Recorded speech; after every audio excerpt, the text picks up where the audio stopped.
Welcome to Open Sky Public School, Kanti, Muzaffarpur.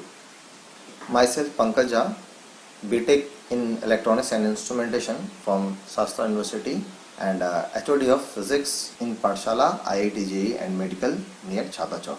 आज हम लोग क्लास 9th का फिजिक्स का फर्स्ट चैप्टर स्टार्ट करने वाले हैं और इस चैप्टर का नाम है मोशन। मोशन वर्ड कहते ही हमारे दिमाग में ये स्टार्ट हो जाता है कि there must be something that will be moving. तो ये एक जनरल कंसेप्शन है मोशन को लेकर के हमारे दिमाग में, बट फिजिक्स में हम लोग मोशन को कैसे देखते हैं इसको आज हम लोग डिस्कस करते हैं और फिजिक्स के नजरिए से मोशन को समझते हैं कि मोशन एक्चुअली है क्या। तो गाइज सबसे पहले तो इस चैप्टर में हम लोगों को क्या क्या पढ़ना है उसका एक शॉर्ट लिस्ट कर लेते हैं। तो आइए देखते हैं सबसे पहले इस चैप्टर में हम लोग क्या क्या देखेंगे। तो इंट्रोडक्शन के साथ स्टार्ट करेंगे। मोशन का क्या इंट्रोडक्शन है उसके बारे में थोड़ा सा समझेंगे, एक शॉर्ट ब्रीफ मिलेगा मोशन का।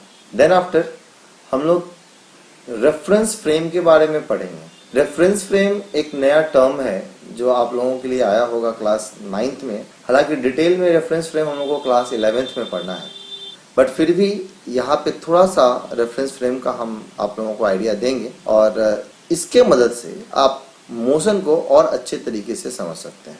फिर अंडरस्टैंडिंग मोशन। अब इसके बाद फिर हम लोग मोशन को एक्चुअल में समझेंगे कि मोशन क्या है फिजिक्स के टर्म में। नेक्स्ट है uniform and non uniform motion. तो दो तरीके का मोशन होता है, एक होता है यूनिफॉर्म और दूसरा होता है नॉन यूनिफॉर्म मोशन। फिर ये डिस्कस करेंगे। इसके बाद हमारा टॉपिक है डिस्टेंस एंड डिस्प्लेसमेंट। नेक्स्ट इसके बाद हम लोग देखेंगे speed and velocity. Then after acceleration and deceleration और उसके बाद graphical representation of motion. Then after equation of motion and in the last हम लोग पढ़ेंगे यूनिफॉर्म सर्कुलर मोशन। तो ये टॉपिक्स हैं इस चैप्टर में जो हम लोग डिस्कस करेंगे। तो आइए हम लोग स्टार्ट करते हैं अपना लेक्चर आज का। तो सबसे पहले तो हम लोग ये जान लें कि रेस्ट और मोशन ये आपस में एक रिलेटिव क्वांटिटी है। फ्रेंड्स एक बार फिर से इस पॉइंट को हम लोग समझते हैं। Rest and motion are relative quantity. इस यूनिवर्स में कोई भी चीज ना तो कंप्लीटली रेस्ट में है ना ही कंप्लीटली मोशन में है। गाइस जैसे अगर हम लोग बात करें, अगर इंसान आकाश की तरफ देखे तो वो कहेगा कि सन मूव कर रहा है, because early in the morning वो सन को ईस्ट में देख पाता है और at the evening sun west के साइड होता है। मतलब ये हुआ कि पोजीशन ऑफ द सन आदमी के रिस्पेक्ट में चेंज कर रहा है, ईस्ट से वेस्ट की तरफ मूव कर रहा है सन हमारे लिए। बट आप लोगों ने साइंस में ही पढ़ा है कि सन अपने जगह पे है, अर्थ उसके चारों तरफ रिवॉल्व कर रहा है। तो अब यहाँ पे एक कंफ्यूजन जनरेट होता है कि सन रेस्ट में है या मोशन में। तो फ्रेंड्स इसीलिए अभी हम लोगों ने इस टॉपिक को डिस्कस किया है कि rest and motion are relative quantity. तो कुछ भी इस यूनिवर्स में ना तो रेस्ट में बोला जाता है कंप्लीटली और ना ही मोशन में। ये डिपेंड करता है कि आप उस ऑब्जेक्ट को ऑब्जर्व कहाँ से कर रहे हैं, आप उस ऑब्जेक्ट को देख कहाँ से रहे हैं। तो रेस्ट या मोशन एक रिलेटिव क्वांटिटी हो गया और ये डिपेंड करेगा ऑब्जर्वर टू ऑब्जर्वर। कौन ऑब्जर्वर है उस पर डिपेंड करेगा कि ऑब्जेक्ट रेस्ट में कहा जाए या मोशन में। तो कोई एक ऑब्जेक्ट किसी एक ऑब्जर्वर के लिए रेस्ट में हो सकता है और किसी दूसरे ऑब्जर्वर के लिए मोशन में होगा। तो ये बात आप लोगों को समझ में आ जाना चाहिए कि हम लोग कभी भी रेस्ट या मोशन एज सच नहीं बोल सकते हैं कि कोई ऑब्जेक्ट रेस्ट में है या कोई ऑब्जेक्ट मोशन में है। सबसे पहले हमें ये देखना पड़ेगा कि आप किसके रिस्पेक्ट में उस ऑब्जेक्ट के पोजीशन को एनालाइज कर रहे हैं। तो that's why it is written here an object may seem to be moving to one observer and stationary to another। तो किसी एक ऑब्जर्वर के लिए एक ऑब्जेक्ट जो है वो मूविंग हो सकता है और किसी दूसरे ऑब्जर्वर के लिए वही सेम ऑब्जेक्ट स्टेशनरी हो सकता है। जैसा अभी हम लोगों ने एक एग्जांपल सन का लिया था। तो अगर हम अर्थ से सन को ऑब्जर्व करेंगे तो ऑफ कोर्स सन हमारे लिए मूविंग है, बट अगर यूनिवर्स में जाकर के देखेंगे तो सन हमारे लिए रेस्ट में है। The same sun is at rest for a person who is standing on the surface of earth and is in motion for the person who is standing somewhere in the universe. तो ये depend करता है कि observer कौन है और observer कहाँ पे है। तो यहाँ से एक चीज हमें समझ में आता है कि ऐसा कोई एक टर्म है जो ऑब्जर्वर के पोजीशन को जस्टिफाई करता है और वही चीज कहलाता है रेफरेंस पॉइंट और रेफरेंस फ्रेम। तो गाइज यहाँ पे ये टर्म हम लोग देख सकते हैं, reference point and reference frame. बहुत ही माइन्यूट सा डिफरेंस है रेफरेंस पॉइंट में और रेफरेंस फ्रेम में, मोर ओवर लेस दोनों एक ही चीज है। तो आइए समझते हैं ये क्या है reference point and reference frame. तो फ्रेंड्स, ऐसा पोजीशन, ऐसा पॉइंट, ऐसा जगह जहां से कोई भी इंसान किसी दूसरे चीज को ऑब्जर्व करता हो, मतलब कि the position of observer, observer जिस जगह पे होता है उसे हम लोग रेफरेंस पॉइंट या रेफरेंस फ्रेम के नाम से जानते हैं। ऑब्जर्वर वो होता है जो बाकी के ऑब्जेक्ट्स के मोशन को एनालाइज करता है, बाकी के ऑब्जेक्ट के मोशन को स्टडी करता है, वो ऑब्जर्वर कहलाता है। जैसे कि मान लीजिए अगर आप किसी ट्रेन में बैठे हुए हैं और वो ट्रेन चल रही है और आप अपने आसपास के सभी ऑब्जेक्ट को ऑब्जर्व कर रहे हैं, जैसे कि आपके बगल वाले सीट पे बैठा हुआ दूसरा पैसेंजर, या फिर खिड़की के बाहर खेत में काम कर रहा एक किसान, या बाहर ग्राउंड में लगा हुआ पेड़ पौधा। आप जिस जगह पर ट्रेन में बैठे हुए हैं वो पोजीशन रेफरेंस फ्रेम कहलाता है। आप जहां से किसी दूसरे ऑब्जेक्ट के मोशन को एनालाइज करते हो, स्टडी करते हो या फिर ऑब्जर्व करते हो, वो रेफरेंस फ्रेम कहलाता है। क्या डिफरेंस है रेफरेंस पॉइंट में और रेफरेंस फ्रेम में? तो रेफरेंस पॉइंट एक कोऑर्डिनेट हो गया, एक पॉइंट हो गया जहां से ऑब्जर्वर किसी दूसरे ऑब्जेक्ट को ऑब्जर्व करेगा, और रेफरेंस फ्रेम एक जगह हो गया, एक प्लेस हो गया, तो वो रेफरेंस फ्रेम कहलाता है। तो बहुत ही छोटा सा डिफरेंस है रेफरेंस पॉइंट और रेफरेंस फ्रेम में। ये एक कोऑर्डिनेट देता है रेफरेंस पॉइंट, और रेफरेंस फ्रेम एक जगह होता है। तो आइए इसके डेफिनेशन को पढ़ें। To describe the position of an object, किसी ऑब्जेक्ट के पोजीशन को एक्सप्लेन करने के लिए we need a reference point और ओरिजिन। यहाँ पे देखिए ये डेफिनेशन बता रहा है रेफरेंस पॉइंट और ओरिजिन। आप कोई एक पर्टिकुलर पॉइंट चाहते हैं जहां से आप स्टार्ट करते हैं ऑब्जेक्ट के पोजीशन को स्टडी करना, तो वो जो पॉइंट है, वो जो कोऑर्डिनेट है, वो रेफरेंस पॉइंट कहलाता है। अब रेफरेंस फ्रेम का क्या डेफिनेशन है? The position of observer, observer का वो position from which it analyses the motion of other objects is called reference frame. तो ये पोजीशन हो, ये जगह हो गया जहां पर कि ऑब्जर्वर बैठा है। लाइक आप कार में बैठे हो तो वो रेफरेंस फ्रेम हो गया कार। अगर आप ट्रेन में बैठे हैं तो वो ट्रेन हो गया आपका रेफरेंस फ्रेम। अगर आप अपने घर की छत पे बैठे हैं तो आपका छत हो गया रेफरेंस फ्रेम। तो रेफरेंस पॉइंट और रेफरेंस फ्रेम में बहुत ही माइन्यूट सा डिफरेंस है, एंड मोर ओवर लेस दोनों चीज एक ही है। ये ऑब्जर्वर के पोजीशन को बताता है। ये हो गया रेफरेंस पॉइंट। तो गाइस इतना तो आप लोगों को जरूर समझ में आ गया होगा कि रेस्ट या मोशन बताने के लिए कौन ऑब्जर्वर है ये जानना जरूरी है, और ऑब्जर्वर कहाँ है ये भी जरूरी है, और ऑब्जर्वर जिस जगह पे है उसी जगह को रेफरेंस पॉइंट कहते हैं। मींस रेस्ट और मोशन के कॉन्सेप्ट को समझने से पहले हमें रेफरेंस पॉइंट को बहुत अच्छे से समझ लेना जरूरी है। तो आइए फ्रेंड्स आगे हम लोग डिस्कस करते हैं एक एग्जाम्पल। तो यहाँ पे एक एग्जाम्पल है हमारे पास, and the example is a passenger inside a bus sees the other passengers be at rest, whereas an observer outside the bus sees the passengers are in motion. यहाँ पे दो अलग अलग ऑब्जर्वर है। एक है पैसेंजर जो बस के अंदर बैठा है और बस मूव कर रहा है। तो ये जो पैसेंजर है बस के अंदर, वो और दूसरे पैसेंजर्स को जब देखता है तो वो पैसेंजर्स इस पैसेंजर के रिस्पेक्ट में रेस्ट में है, क्योंकि इस पैसेंजर के रिस्पेक्ट में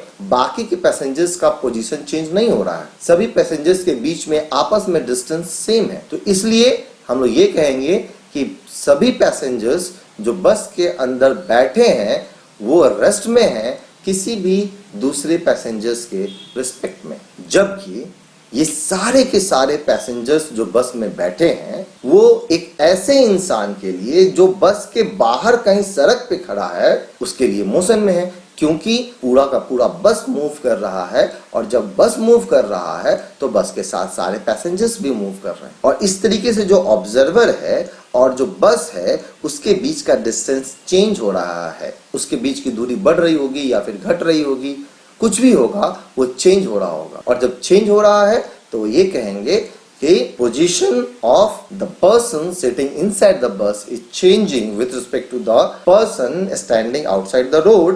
that's why all these passengers are in motion with respect to the person standing outside. तो अभी आप लोगों ने ये एग्जाम्पल देखा, ये समझा कि एक समय पे सारे के सारे पैसेंजर्स रेस्ट में हैं और दूसरे केस में यही सारे के सारे पैसेंजर्स मोशन में। Depends upon the observer. Observer कौन है? एक पहला केस में आपका ऑब्जर्वर उसी बस में बैठा है और दूसरे केस में ऑब्जर्वर बस के बाहर बैठा है। इसलिए बाहर वाले के लिए बस के सारे पैसेंजर्स मोशन में हैं और अंदर वाले पर्सन के लिए बस के सारे पैसेंजर्स रेस्ट में। तो फ्रेंड्स, ये एक बहुत ही बढ़िया एग्जांपल था आप लोगों को समझने के लिए कि रेस्ट या मोशन है क्या। तो गाइस, एक बार फिर से वापस ऊपर देखिए, rest and motion are relative quantity. Rest और मोशन एक रिलेटिव क्वांटिटी है जो डिपेंड करता है कि ऑब्जर्वर कौन है और कहाँ है। और इसी में ये चीज बताया गया है कि an object may seem to be moving to one observer and stationary to another. एक ऑब्जेक्ट किसी एक ऑब्जर्वर के लिए मूविंग भी हो सकता है और दूसरे ऑब्जर्वर के लिए स्टेशनरी भी हो सकता है, रुका हुआ भी हो सकता है। So it all depends upon the reference frame of reference point of observer. Reference point वो जगह हो गया जहां पे ऑब्जर्वर खड़ा होके, जैसे भी जहां पे ऑब्जर्वर लोकेटेड होता है और बाकी ऑब्जेक्ट्स के मोशन को स्टडी करता है। तो गाइस, नेक्स्ट है हमारा रेस्ट एंड मोशन। तो रेस्ट का डेफिनेशन क्या है? If the position of object does not change with respect to time from a given reference frame, then it is called in rest. तो अगर किसी ऑब्जेक्ट का पोजीशन टाइम के respect में चेंज नहीं हो रहा हो किसी गिवन रेफरेंस फ्रेम के रिस्पेक्ट में, तो हम लोग बोलते हैं कि वो ऑब्जेक्ट रेस्ट में है। अगर पोजीशन चेंज ना हो with respect to time and the reference frame, then it is called rest. तो गाइस, ये भी हम लोग थोड़ी देर पहले भी डिस्कस कर रहे थे कि रेस्ट क्या है। तो रेस्ट तब कहा जाएगा जब उसका पोजीशन चेंज नहीं हो। पोजीशन चेंज नहीं हो बट किसी न किसी रेफरेंस फ्रेम के रिस्पेक्ट में बात करेंगे। ऐसे सिंपली हम नहीं बोलेंगे कि हाँ, ये ऑब्जेक्ट का पोजीशन चेंज नहीं हो रहा है तो ये रेस्ट में है। नहीं, ठीक है, ये इस ऑब्जेक्ट का पोजीशन चेंज नहीं हो रहा है but with respect to the reference frame. हम लोग हमेशा ही रेफरेंस फ्रेम वर्ड को यूज करेंगे और तब बोलेंगे कि ये ऑब्जेक्ट रेस्ट में है या फिर मोशन में है। तो अगर पोजीशन चेंज नहीं हो रहा है with respect to the reference frame and time, then it is called in rest. Like example में यहाँ पे हमारे पास एक एग्जांपल है। मेरे पास एक ऑब्जेक्ट है ए और दूसरा ऑब्जेक्ट है बी। तो ऐसा ही मान सकते हैं हम लोग कि ये एक कार है ए और ये एक दूसरा कार है बी। कार ए भी 10 मीटर पर सेकंड की स्पीड से जा रहा है और कार बी भी 10 मीटर पर सेकंड की स्पीड से सेम डायरेक्शन में जा रहा है। मतलब दोनों ही कार सेम वेलोसिटी से सेम डायरेक्शन में जा रहा है। तो क्या होगा? है तो ये मूविंग, बट ए के रिस्पेक्ट में बी का पोजीशन चेंज नहीं होगा और बी के रिस्पेक्ट में ए का पोजीशन चेंज नहीं होगा। दोनों एक साथ पैरेलल जाएगा। तो इस कंडीशन में हम लोग ये कहेंगे कि ए बी के रिस्पेक्ट में रेस्ट में है। देख लीजिए गाइस, यहाँ पे क्या कहा गया कि ए रेस्ट में है, जबकि ए के पास वेलोसिटी है 10 मीटर पर सेकंड। तो 10 मीटर पर सेकंड वेलोसिटी है, इसका मतलब ये नहीं हो गया कि ये ऑब्जेक्ट रेस्ट में है। डिपेंड्स कि रेफरेंस फ्रेम क्या है। तो अगर मेरा रेफरेंस फ्रेम बी है जो कि सेम वेलोसिटी से सेम डायरेक्शन में जा रहा है, तो हम ए को रेस्ट में बोलेंगे। तो बी के रिस्पेक्ट में ए रेस्ट में होगा और ए के रिस्पेक्ट में बी रेस्ट में होगा। दूसरा एग्जांपल है यहाँ पे, ये एक आदमी है जो किसी पेड़ से लग के खड़ा है, सट के खड़ा है यहाँ पे, और इन दोनों के बीच का कोई पोजीशन चेंज नहीं हो रहा है।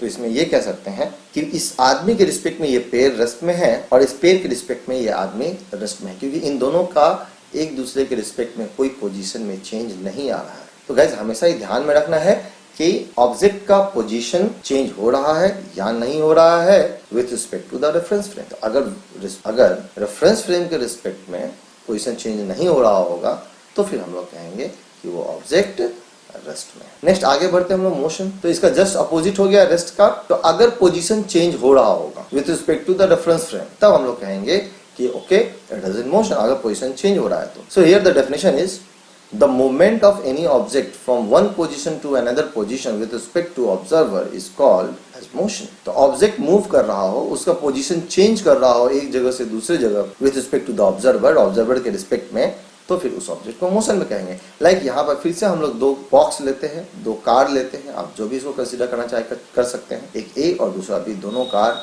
है। ए 10 मीटर पर सेकंड के वेलोसिटी से आगे की तरफ मूव कर रहा है और बी का कोई वेलोसिटी नहीं है। Velocity of B is 0 metre per second, means B अपने जगह पे ही है। तो ए मूव कर रहा है और बी अपनी जगह पे है, बट ए में बैठा हुआ इंसान ये देखेगा कि बी उससे पीछे की तरफ जा रहा है, क्योंकि ए आगे जा रहा है और बी अपनी जगह पे है। तो ए में बैठा हुआ जो इंसान होगा उसे लगेगा कि बी उससे दूर जा रहा है। तो चूंकि बी का पोजीशन ए के रिस्पेक्ट में चेंज हो रहा है, इसलिए हम लोग कह सकते हैं कि B is in motion with respect to A. B motion में है ए के रिस्पेक्ट, जबकि आप देख रहे हैं कि बी का वेलोसिटी 0 है। तो बी का वेलोसिटी 0 होने के बावजूद भी हम ये बोल रहे हैं कि B is in motion with respect to A. साफ है, यहाँ पे एक ही कॉन्सेप्ट है, आपको बस ये देखना है कि क्या ऑब्जर्वर के रिस्पेक्ट में ऑब्जेक्ट का पोजीशन चेंज हो रहा है या नहीं। तो यहाँ ऑब्जर्वर ए है, तो ए के रिस्पेक्ट में बी का पोजीशन चेंज होगा, क्योंकि ए खुद आगे जा रहा है। ए आगे जा रहा है, इस कारण से बी का पोजीशन ए के रिस्पेक्ट में चेंज होगा। तो हम लोग कह देंगे कि the position of B is changing with respect to A, therefore B is in motion with to A. एक और एग्जांपल है, all the trees and plants are in motion with respect to the person sitting inside a moving train। तो जितने भी trees हैं, plants हैं, सभी motion में होंगे उस पर्सन के लिए जो एक मूविंग ट्रेन के अंदर बैठा हुआ है, क्योंकि जो आदमी ट्रेन के अंदर बैठा हुआ है उसके रिस्पेक्ट में सारे ट्रीज प्लांट्स का जो पोजीशन है वो चेंज हो रहा है, वो सभी उससे दूर जा रहे हैं, उससे पीछे की तरफ जा रहे हैं। So that's why we will call all the trees and plants are in motion। जबकि वो ट्रीज और प्लांट्स अपने जगह पे ही है, वो अपने जगह से कहीं जा नहीं रहे हैं, बट ऑब्जर्वर जा रहा है। Even the observer is moving and the object is at its own position, we will say the objects are in motion with respect to that observer. तो गाइस ये तो हमारा रेस्ट और मोशन का concept. यहाँ आप लोग सब इसी बात पर बस ध्यान देंगे कि ऑब्जेक्ट का पोजीशन चेंज हो रहा है या नहीं हो रहा है विथ रिस्पेक्ट टू ऑब्जर्वर। जरूरी नहीं है कि जो चीज आपको दिख रहा है मोशन में वो रेस्ट में हो या फिर मोशन में हो। जरूरी नहीं है कि जो चीज आपको मूव करता हुआ अपनी आंखों से दिख रहा है वो मोशन में ही हो सकता है कि वो आपकी आंखों के हिसाब से वो मोशन में है, बट किसी दूसरे ऑब्जर्वर के रिस्पेक्ट में वो रेस्ट में होगा। तो हमेशा आपको रेफरेंस फ्रेम पे ध्यान देना है। नेक्स्ट लेक्चर में हम लोग देखेंगे टाइप्स ऑफ मोशन और distance and displacement. Thank you very much.